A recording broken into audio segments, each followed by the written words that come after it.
You would be surprised on the variety of emotions that can be shaped. Hi, I'm Uma, and I am going to guide you through emotional literacy in my series of videos. Another thing, not generally historical, but for each of our own histories, is that we get shamed in childhood when we express certain emotions. You would be surprised on the variety of emotions that can be shaped. So, most of us live in families that have epigenetic trauma, which makes fear of emotions, that had some kind of narcissism or something else that prevented people to really be open about emotions.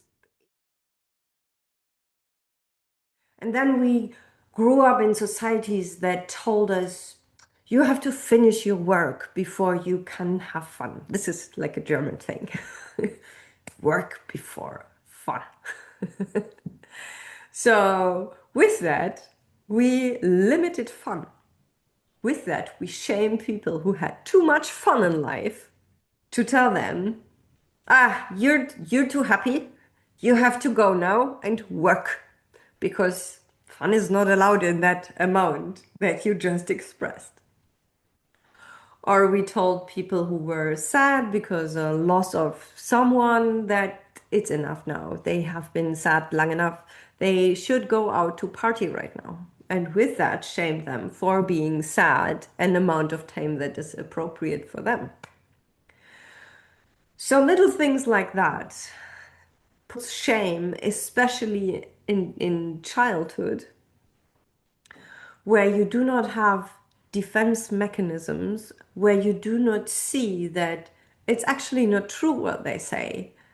It's actually not true that you should be ashamed of being happy because life can be so joyful and you should enjoy it. But even so, when that happens, when you're an adult, when you are in a situations of crisis like a loss, and someone says that to you, that can hit so deep that you just memorize it for the rest of your life. Which means once we open the door for emotions again, all that old shame might come up. All these old thought patterns of, I'm not allowed to be happy all the time, life has to be difficult. This is all emotional bullshit that is going on in our body. This might come up, this might be even stronger than you ever experienced. And I want you to know this is detox.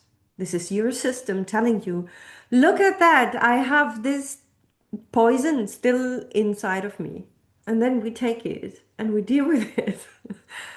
It's not that this is the truth.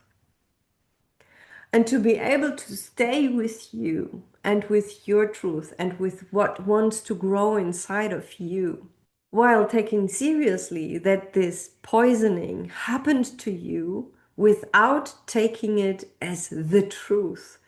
That is a delicate process because sometimes you might feel all alone in this world. You might feel like, oh my God, am I going crazy right now? Everybody else is saying something different. And I'm in this new area right now. And then fear might come up and you might go back.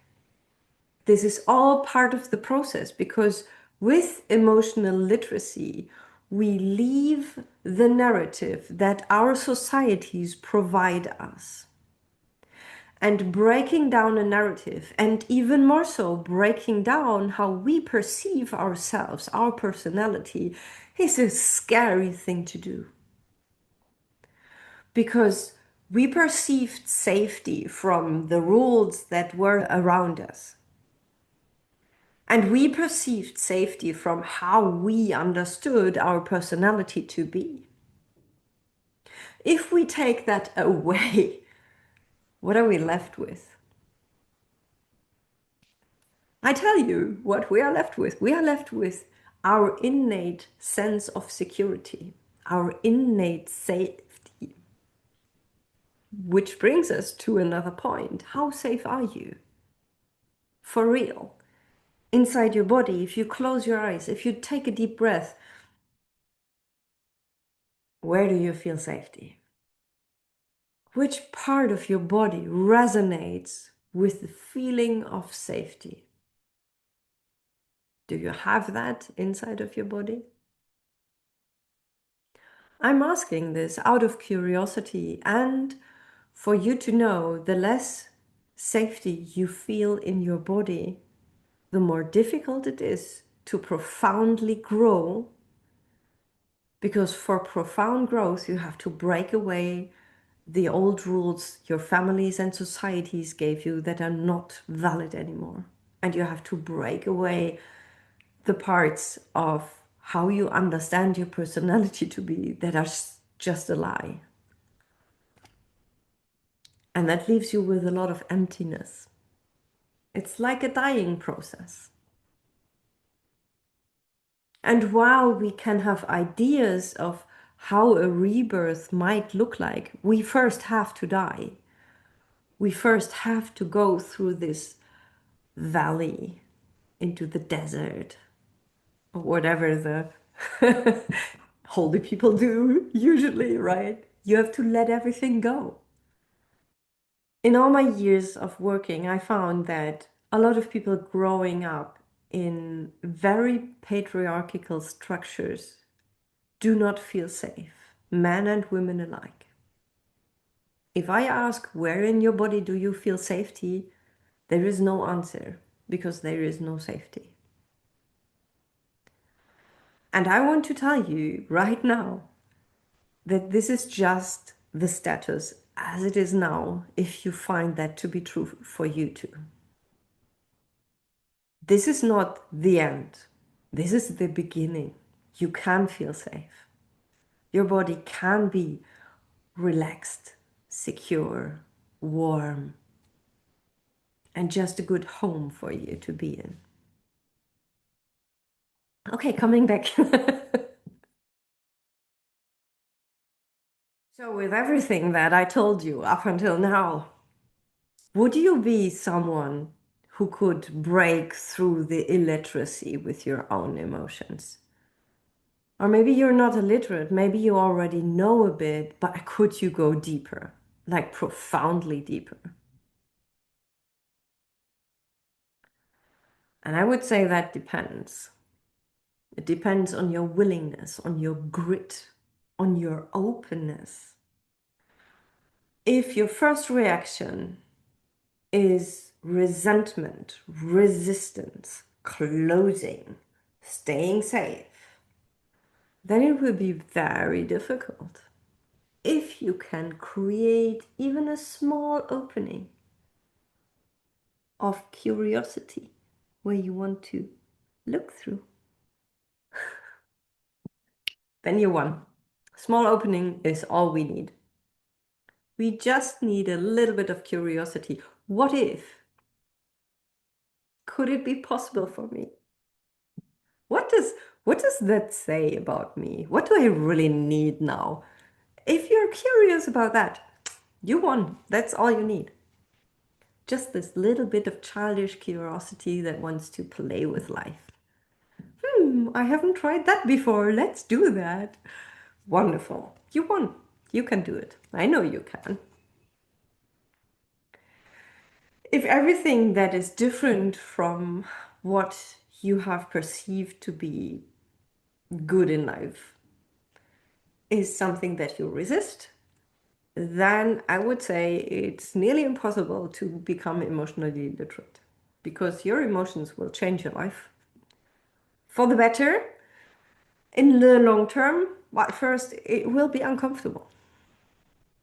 And you have to have the curiosity and the grit and the openness to overcome the uncomfortableness that you have in the beginning. As an additional note, I want to mention that our societies up until now had no other choice but to ignore emotions or to explode with them or to whatever, not deal with them in a very literate way. Because first, the information was not vastly available of what emotions actually are. So, no knowledge. And secondly, to do this change, you have to have someone like me who holds a room for you where your emotions are welcome and safe, where you can perceive safety in all your emotional being, so you can learn how to deal with the emotions in your body. And that was not available. That wasn't even available for your family. That maybe wasn't even available during your childhood. So instead of making emotional illiteracy an enemy, I recommend that we just take it as part of our history and part of the process that we are going through as humans in this time. Because if we create another enemy, then we just have something that we can push against, and that will just eat up our energy. It's way better if we take it, part of our history, we grow above it, less energy, less drama. So let's not make it an external enemy. Let's not make our parents or teachers or former people of our society or societies now, whatever. Let's not make them the enemy for our emotional illiteracy. Right now, at this point, you realized, maybe, if you're with me until now, I think you do, you realized that you want to be more emotional literate. So that's it. Maybe take it as, oh, you learned about a new sport and you want to dive into that sport until you like know everything about it. That's it. Let's make it our sport. Emotional literacy sport. And let's train. Let's train our brains. Let's train our bodies. Let's train to realize sensations. That will be awesome. Take it with a playfulness and again with curiosity, because then knowledge comes easy, change comes easy, because you are open and curious and you want to go somewhere. This is like the energetic movement that curiosity creates. It's like an opening of heart. It's like a, ooh, what's that? Let's go to the emotion with this childlike curiosity. And then I have your back.